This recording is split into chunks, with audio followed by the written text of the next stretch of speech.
So many of you make these huge mistakes, both in time and financial mistakes when relocating here to Huntsville, Alabama. So today I'm gonna help take away some of that ambiguity and give you 7 steps to make moving here so much easier. And no, this isn't gonna be about the boring real estate stuff of escrow process and buyer agency, blah, blah, blah.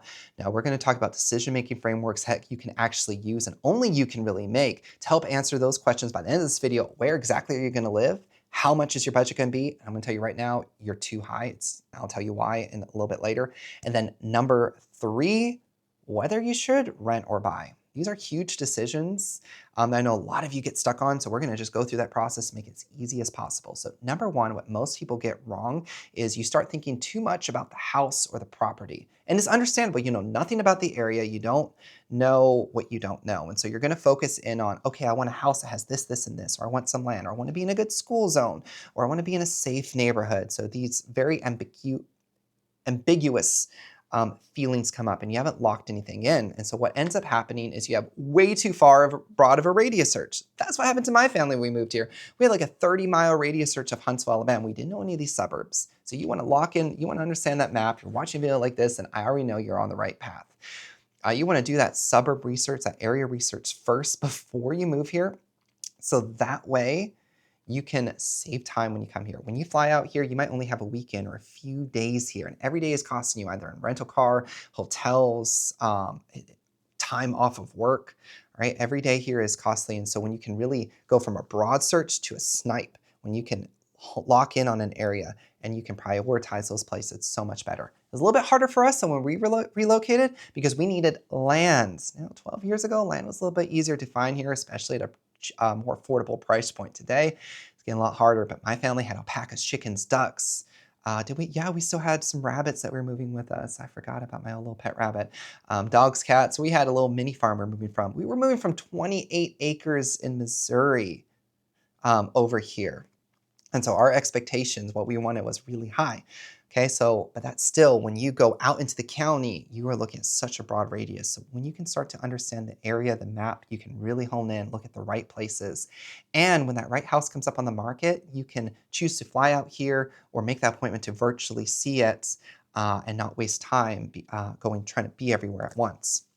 Number 2 kind of relates to number 1, is going to be commute. A lot of people get this wrong. They move here not understanding the commute, and so you end up on one side of the city, and if you're working on the Redstone Arsenal gates, you need to understand how those gates work. I have another video that you should go check out after this one to really understand the gates, the gate times, how that all works, and the traffic flows. We did a deep dive, but back on a high-level summary, knowing the commute is more than just work too. You can think about your grocery stores, your social groups that you go to.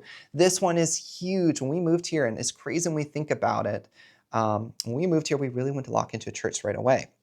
And so we were blessed, we found a church just a couple of miles, literally within walking distance of the first house when my family moved here. And you know what was crazy about that?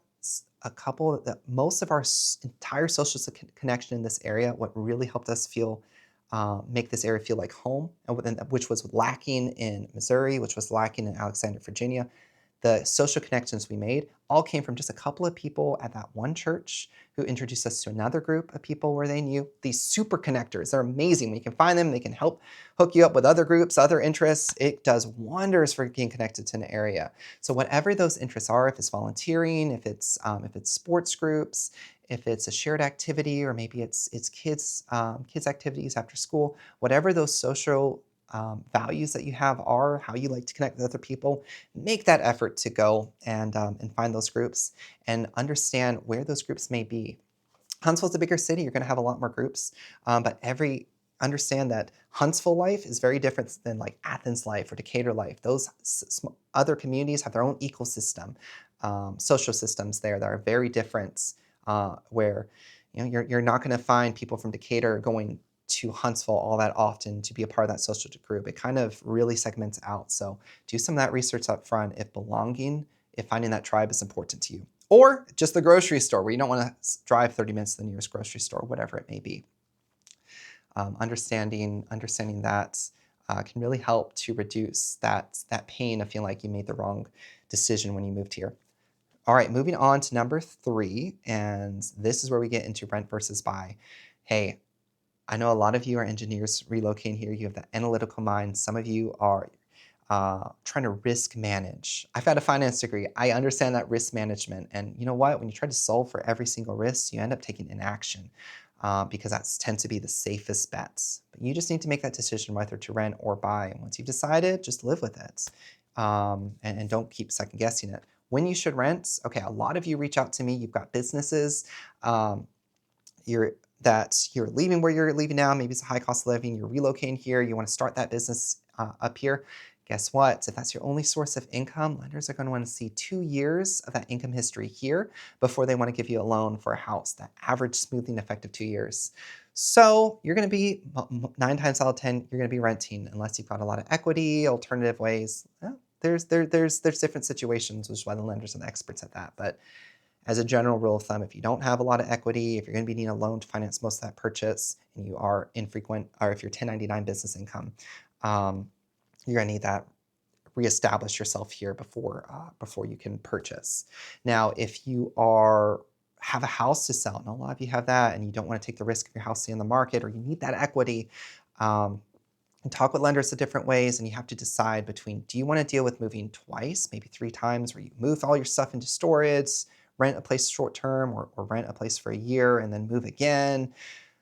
All right, living here is a great way to learn the area, but by watching videos like this, you can really hone in so you don't have to go through that rental process, that in-between step if you don't want to. It's an inconvenience on everyone.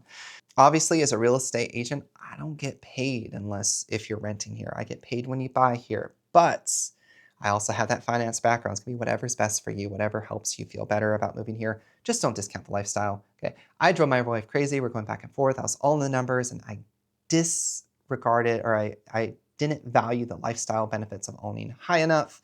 So we ended up finally buying, and we bought a place that had a backyard where my kids can run around. We don't have to worry about my wife putting her garden in, planting flowers. We don't have to worry about my kid running his little toy car or bike into the refrigerator and denting it and then losing security deposit. Look, the peace of mind of having the place to call ours is totally worth it to us, even though I probably could have made a higher yield keeping it invested in my long-term retirement accounts or brokerage accounts. So you really need to make that lifestyle decision of what's going to be best. Key is just think 5, 7 years. Think long-term. Don't think of jumping every year or two, a couple of years, because the transaction cost of turning will just eat you up alive. It's so expensive. All right, so leading on to number 4 is establish a budget. Whether you're renting, whether you're buying, you've got to have that budget in place. And do not count on the lender. So many times I have people like you reach out to me and you're saying, Richard, I've got a budget $450, $550, $550,000 range. I'm not really sure. Look, $450 and $550 are 2 completely different leagues of homes. And 9 times out of 10, you end up buying the $550, all right? And that ends up being such a strain on your budget. I've got a cost of living video that you can check out, doing a deep dive on that. But when you're looking at that budget, look at that monthly payment that you want and then reduce that amount by 10%. Why? Because Alabama is a buyer beware state. Sellers don't have to disclose problems. You're gonna have maintenance. Maintenance is a good thing to budget for anyway, especially if you're buying a used home. Start with 1% of the home value a year. So if you look at $400,000 house, $4,000 a year, or $30-something a month, you're gonna want going earmarked for maintenance for home repairs.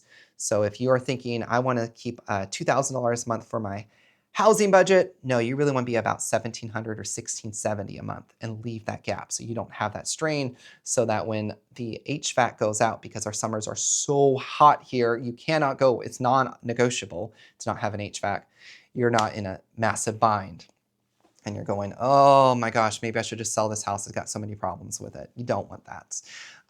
So step 5, and so many people get this wrong. They end up overpaying for things that they really didn't need, or that they end up regretting later on for what they overpaid for. Step 5 is establishing your priority list. And let's face it, a lot of your priorities tend to be conflicting. You want a big house, you want top-rated school districts, you want property and not next to your neighbors. Cha-ching, cha-ching, cha-ching. Everyone wants that, right? So many people have these same. So you really need to narrow in what's important to you, what those key priorities are when you're looking for a home. That way you're not overpaying for things that you don't really need. So let's back this up a bit. Getting a little geeky here for a second, there is a concept in the academic science of hedonic adaptation. Fancy way of saying you get used to what you know, what's familiar. You buy a really big house thinking you need a 3,600 square foot house. You need more space, and that becomes normal for you. It's not big anymore. It's just a fact of life. And guess what? That 3,600 square foot house is beautiful. It's big. You've got to heat. You've got to cool it. And the summers here are really hot. And if it's not energy efficient home, you could be looking at $500-600 a month utility bills if you like it cool in the summer. Nobody wants that. Ouch. You've overpaid for the square footage of a house. That's an easy one to go overboard on, or you've overpaid for amenities. You really want to lock in what's important to you. Maybe you are really focused on school district, but what you really care about is students per teacher in the classroom, um, or some other metric that you're looking at, newer facilities as opposed to older facilities. Whatever the list may be, you've got a lot of research to do there. But if you're only looking at being in that like elementary school phase for a couple of years, and you're buying something that you're gonna be keeping 5 to 7 years, you might be overpaying for that elementary school that you've only got a couple years left in. It may be worth to do a compromise there, and that way your place fits you longer. You didn't overpay for a short season of life. You've really got to establish those priorities and lock that in to maximize your bang for the buck here. So with that, as you establish that priority list and really hone in what's important to you, maybe it's 9-foot ceilings. Look, I love tall ceilings. I bought a house that did not have tall ceilings because it was within a price point of new construction that allowed my family to stay on a single income. So I gave up on 9-foot ceilings for that. Someday I'll get the 9-foot ceilings, but it wasn't worth the trade-off of what everything else I can get. So whatever it is to you that's important, prioritize it, really hone in on what's most important for you or for your family or any other stakeholders who are gonna be a part of this move. Identify that top 2 or 3 that you can't live without, that are the non-negotiables, and then when you look at houses that have those, now you know to move on it. That you've got all of us have a dream list, all right? You really wanna focus on what's most important so you don't overpay for things that you don't, they end up not making as big of an impact to you as you thought it would. Number 6, red flags. This is a big one. Almost everyone makes these mistakes. You don't pay enough attention to the red flags that you don't know. So some of you may be concerned about things like 5G towers being too close to where they do the rocket testing, where it goes boom. Yeah, we have a lot of that here in Huntsville. You've got the Arsenal doing their munitions testing. You've got the rocket testing. It's a lot of noises here. If you've got pets that cannot stand that, yeah, you may want to be a little bit further out or have a plan, a crate for them. That aside, though, you're going to want to identify those red flags. Maybe it's for us, when we moved here, 2 of the houses that we were looking between, one of them was right across the street from a cornfield. We didn't want to deal with all the spraying, the pesticides of that cornfield. That one was off the list. Knowing those red flags can really help you speed up the search here's your tip. Go on Google Maps, zoom in, and look around the area. You might have found that perfect place in the country, and then right across the streets, you've got a mobile home park. That's just what it is like over here in the country. Or there's a chicken trailer house that you may or may not want to be next to. Those are things to really identify, knowing what those red flags are so you don't waste time driving out, flying out here, looking at a place that wasn't going to make your list at all. What are other potential red flags? Well, this is a funny one. What are other potential red flags? Maybe it's, this is a huge one for me, a cell phone signal. All right, when we look at a place, we take out our cell phone and there's no cell phone signal, yeah, we're probably gonna do a big pass on that one because I need my cell phone signal. Those are all little quirks that can be helpful for you when you've identified those red flags to really help speed up that process and not make those mistakes. Number 7, really, you can only learn so much by looking at videos. We do help clients relocate here fully remote because we understand not everyone can move here or can fly out here and look at every single house. Our team here at Redstone Realty Solutions, we've got your back when it comes to moving here. I understand there's a lot of competition here on YouTube. There's other realtors you're gonna be watching. Whoever it is that you end up picking, it's so helpful to have boots on the ground here so that when you come out here, you're not doing it alone. But nothing beats seeing the area with your own eyes. Once you've really locked into an area, being able to see it with your own eyes, drive around, get a feel for it, whether it's right or wrong for you. Check it out in the summer. It's not the same as this fall. Summers are brutal if you're not used to humidity. It's not the heat, it's the humidity that kills you. There's states like Phoenix, like Arizona, where the temperature can be like 20, 30 degrees higher than here. It's a dry heat, it's an intense heat. but it's not a humid heat that just wipes you out.